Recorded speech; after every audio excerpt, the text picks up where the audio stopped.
और ऊर्जा मंत्री हीरालाल नागर क्या कुछ बोल रहे हैं, उनके साथ उदयलाल अंजना भी हैं, सीधे आपको सुनाते हैं। इस 1.5 साल के कार्यकाल में करीबन हम 1000 से ऊपर मेगावाट तो नए सोलर के प्लांटों से बिजली पैदा करके उनको ग्रिड में डाल चुके हैं। और यही नहीं, 10,000 से ज्यादा मेगावाट के हमारे प्लांट लगने वाले हैं, लग रहे हैं, पाइपलाइन में हैं। और हमें अभी 5,000 मेगावाट का नया जो कुसुम एका टारगेट मिला है केंद्र सरकार के सहयोग से, उसके हम टेंडर जारी कर रहे हैं। उसमें भी हमें आने वाले समय पर लाभ मिलेगा। बहुत जल्दी आपको ये खुशखबरी मिलेगी कि लगभग 4,000 मेगावाट का हमें बैटरी स्टोरेज भी केंद्र से स्वीकृत होने की प्रक्रिया में है, वो भी हमें मिलेगा। तो उसके भी टेंडर होंगे और उससे भी आम जन को लाभ मिलेगा। और जो बैटरी स्टोरेज है ये आने वाले समय में गेम चेंजर होगा, जो हमारा पीक आवर्स है उसके लिए। इस पर हमारी बहुत फोकस है, क्योंकि हम अगर सबसे ज्यादा उत्पादन करके और तुरंत उपभोक्ता तक राहत पहुंचा सकते हैं तो बैटरी स्टोरेज है जो हम 1 साल से 1.5 साल से 2 साल के अंदर उसको प्रोडक्शन में ला सकते हैं। सर, आप कह रहे हैं सरप्लस बिजली की बात, पूर्व सरकार में सरप्लस बिजली की बात कही गई है, लेकिन अगर बात करें सिस्टम की तो सिस्टम अभी भी उस अनुरूप तैयार नहीं हो पाया है। ये आप खुद भी स्वीकार रहे हैं। पिछले 5 सालों की बात करें तो उस सिस्टम को अपग्रेड करने के लिए कुछ विचार नहीं किया गया। अगर बात करें अभी की सोलर की जो बातें की जा रही है, रूफटॉप सोलर की बातें की जा रही है, घर घर पे सोलर लगाने की बात की जा रही है, लेकिन मौजूदा स्थिति में है कि लोड मैनेजमेंट ही आपका पूरी तरह से तय नहीं हो पा रहा है, क्योंकि दिन में जिस जीएसएस पर जिस ट्रांसफार्मर पर 500 MVA का लोड रहता है, उसी पर रात को 150 से 250 तक हो जाता है। क्या इस मैनेजमेंट को पूरा करने के लिए कुछ अलग से कुछ स्टडी कराई जाएगी, अलग से ट्रांसफार्मर वाइज, लोड वाइज, और उस हिसाब से सिस्टम को अपग्रेड किया जाएगा? देखिए, आज हमारी देश में प्रगति हो रही है और प्रोस्पेरिटी बढ़ रही है, तो उसका सीधा सा एक मापदंड है कि बिजली की खपत बढ़ना। जितनी ज्यादा बिजली की खपत बढ़ेगी, इसका मतलब वहाँ इंडस्ट्रियलाइजेशन भी हो रहा है, वहां पर लोग बिजली की ज्यादा उपभोग कर पा रहे हैं, और इसका मतलब है कि वहां पर प्रगति हो रही है। और आज ये इसका मापदंड है। बिना बिजली के उपभोग के कोई ये कहे कि हमने मैनेजमेंट कर लिया, हमने बिजली अच्छी दे दी, तो इसका मतलब अगर वहां डिमांड नहीं बढ़ रही है, इसका मतलब वहां पर प्रगति नहीं हो रही है, वहां पर विकास नहीं हो रहा है। विकास होगा तो निश्चित रूप से डिमांड बढ़ेगी। और आज के परिप्रेक्ष्य में जितनी जल्दी डिमांड अपग्रेड होती जा रही है, वो निश्चित रूप से उसका अंदाजा लगाना मुश्किल है। लेकिन फिर भी हम आज के परिप्रेक्ष्य में हम इस तरह से चल रहे हैं कि 2028-29 में हमें किस लेवल पर लेके जाना है, 31 से 32 तक हमें कितना डिमांड है रहेगी और कितना हमारे को पूर्ति करना है, 34-35 में हमें। और देखिए, आप ऊर्जा मंत्री हीरालाल नागर को सुन रहे थे, प्रेस वार्ता वो कर रहे थे। अब बात झालावाड़ जिले की करते हैं। आज पंचायती राज संस्थाओं और नगरीय निकायों में खाली हुए पदों पर उपचुनाव हो रहे हैं। झालापाटन और अकलेरा नगर पालिका के एक वार्ड में, तो वहीं जिला परिषद सदस्य की भी एक सीट के लिए मतदान हो रहा है। इस दौरान सुबह 7 बजे से मतदान केंद्रों पर मतदाताओं का पहुंचना शुरू हो गया, लेकिन सुबह के वक्त मतदान केंद्रों पर मतदाताओं की संख्या कम नजर आई। लेकिन जैसे जैसे दिन चढ़ता गया, मतदाताओं की संख्या बढ़ती गई, मतदान केंद्रों पर कतारें देखी गईं। इस दौरान उपचुनाव में मतदान के लिए मतदाताओं में भी खासा उत्साह देखा जा रहा है। तो वहीं मतदान केंद्रों पर सुरक्षा के लिए पुलिस प्रशासन ने पुख्ता बंदोबस्त भी किए हैं। कांग्रेस ने घर घर जाकर प्रचार किया है, और ये जो वार्ड नंबर 13 के मतदाता है, ये नगर पालिका के बोर्ड से परेशान है, जो विगत 4.5 सालों में भ्रष्टाचार के नाम पर, वसुंधरा राजे के नाम पर नगर पालिका की अध्यक्षा ने जो लगभग 50 करोड़ की लूट की है, उस लूट और झूठ के खिलाफ वोट है। और ये आगाज है, और निश्चित रूप से आने वाले नगर पालिका चुनाव में इसका अंजाम भी अच्छा आएगा।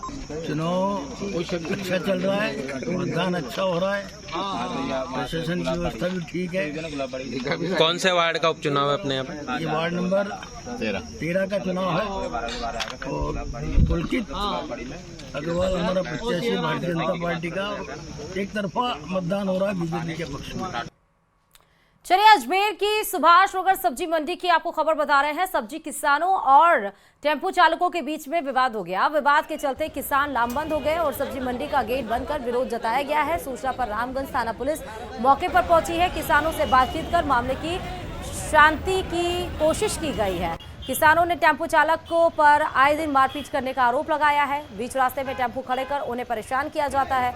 विभिन्न घटनाओं को लेकर किसानों पुलिसों को शिकायत भी दी गई है, जिस पर पुलिस ने जांच भी शुरू कर दी है।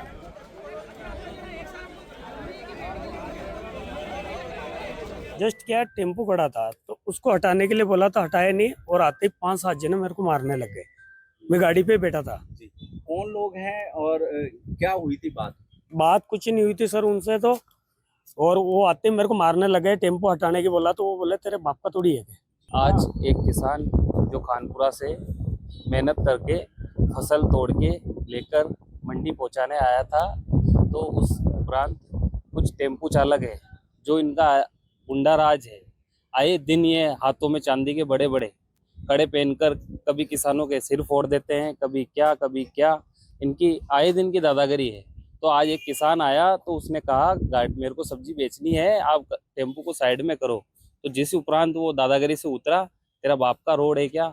वो आते ही गाड़ी पे बैठे बैठे किसान को करीबन 10 से 15 लोगों ने घेर कर बहुत बुरी तरीके से मारा। उसके नाक में और सिर में और अन्य जगह चोट आई है। प्रदेश में कोरोना के मामले में सामने आ रहे हैं और वहीं बीकानेर में भी 5 कोरोना पॉजिटिव मिले हैं। जिले में कोरोना संक्रमण की पुष्टि के बाद चिकित्सा विभाग पूरी तरह से अलर्ट हो गया है।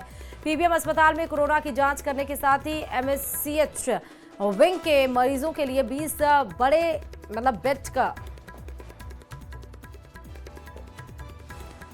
बेड का आईसीयू भी तैयार किया गया है। पीबीएम अधीक्षक डॉक्टर सुरेंद्र वर्मा ने आज आईसीयू की व्यवस्थाओं का निरीक्षण किया है। देश में कोविड की मरीजों की संख्या लगातार बढ़ जाने के बाद से ही जो स्वास्थ्य महकमा है वो पूरी तरीके से अलर्ट हो गया है। आप देखेंगे कि मेरे ठीक पीछे जो पीबीएम अस्पताल के अधीक्षक हैं डॉक्टर सुरेंद्र वर्मा, वो अभी आईसीयू में निरीक्षण कर रहे हैं। किस तरह की तैयारियां हैं उन्हें जांचने का यहाँ प्रयास किया जा सकता है। मैं बताऊं आपको कि बीकानेर में अभी हालांकि ज्यादा मरीज नहीं आए हैं और ऐसे खतरे वाली बात नहीं है, लेकिन एहतियात के तौर पर जो सरकार के निर्देश हैं उनकी पालना में जो व्यवस्थाएं हॉस्पिटल में की गई है। डॉक्टर साहब से जानते हैं सर, किस तरह की व्यवस्थाएं पीबीएम में की है कोविड को लेकर? देखो, कोविड को मैनेजमेंट करने के लिए हमारे पास सबसे पहले तो ओपीडी अलग से सेपरेट चल रहा है, जो टेस्ट के लिए अवेलेबल है, जो रिहेबिलिटेशन सेंटर में अवेलेबल है अभी। इसी के साथ में किट बराबर अवेलेबल है। अगर इस तरह से कोई सीरियस पेशेंट एडमिट होते हैं तो 20 बेड का एमसीएच के अंदर अलग से आईसीयू रखा गया है और 100 बेड नॉर्मल पेशेंट के लिए ऊपर चिन्हित किए गए हैं। अगर ज़रूरत पड़ी तो उनको यूज़ कर सकते हैं। इसके अलावा ज़रूरत पड़ेगी तो हम लोगों को नर्सिंग स्टाफ लगा रखा है राउंड द क्लॉक, और डॉक्टर्स की ड्यूटी भी हम लोग लगा देंगे। जैसे ही बाय द वे कोई पेशेंट सीरियस आया, उसी हिसाब से डॉक्टर्स को भी यहाँ पे लगाने के लिए आगे के लिए बोला जाएगा। ऑक्सीजन की काफी डिमांड होती है, यहाँ खूब सारे प्लांट भी बने हैं, तो क्या पूरे प्लांट एक्टिव हैं? और अभी जो खतरा है बीकानेर में, अगर कोविड पेशेंट्स की बात करें तो कितना मानते हैं आप? देखिए, अभी जिस तरह से जो रुझान है कोविड का, जिसको बोलते हैं कि जो 4th वेव जिसको बोले अपन लोग, तो जिस तरह से पेशेंट आ रहे हैं, टोटल हमारे पास अभी तक 5 पेशेंट पॉजिटिव आए हैं। 5 पेशेंट पॉजिटिव आए हैं और कम से कम 100 से ज़्यादा टेस्ट लगभग हो चुके हैं। इससे लगता है कि अभी तक कोई खास मुझे ऐसा लग नहीं रहा कि 5 पेशेंट भी आए थे वो आउटडोर पेशेंट थे, जिनको हम लोगों ने घर पे ही मैनेज कर लिया। और चलिए जैसलमेर से खबर बता रहे हैं। जैसलमेर के रामदेवरा में भीषण गर्मी के बावजूद श्रद्धालुओं की भीड़ उमड़ रही है। रोजाना यहां करीब 20 से 25 श्रद्धालु ऐसे हैं, 20 से 25 हजार श्रद्धालु बाबा रामदेव की समाधि के दर्शन करने पहुंच रहे हैं। आज रविवार की छुट्टी होने के चलते रामदेवरा में श्रद्धालुओं की खासी भीड़ भी नजर आई। भीड़ के मद्देनजर पुलिस ने भी यहां सुरक्षा के पुख्ता मैनेजमेंट किए हैं। स्कूलों में ग्रीष्मकालीन अवकाश होने के चलते इन दिनों यहां दिल्ली, मुंबई, कोलकाता, जोधपुर, जयपुर, पाली, बाड़मेर, जालौर, सिरोही सहित अन्य स्थानों से रोजाना हजारों श्रद्धालु पहुंच रहे हैं। राम सरोवर तालाब, पर्चा बावड़ी, झूला पालना सहित विभिन्न स्थानों पर भक्तों की बड़ी भीड़ देखने को मिल रही है।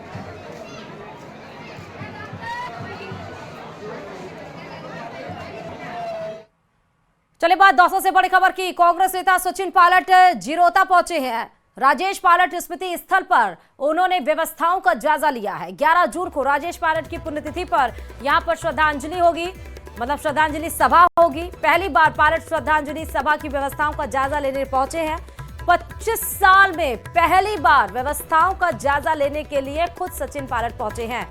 क्या श्रद्धांजलि सभा को लेकर पायलट की कोई विशेष प्लानिंग है? श्रद्धांजलि सभा को लेकर कल पूर्व सीएम अशोक गहलोत से भी उन्होंने मुलाकात की थी और जब दोनों की तस्वीरें सामने आई तो सियासी गलियारे में हलचल हो गई। गहलोत को पुण्यतिथि कार्यक्रम में आमंत्रित करना चर्चा का विषय बन गया। आज पायलट खुद जिरोता में तैयारियों का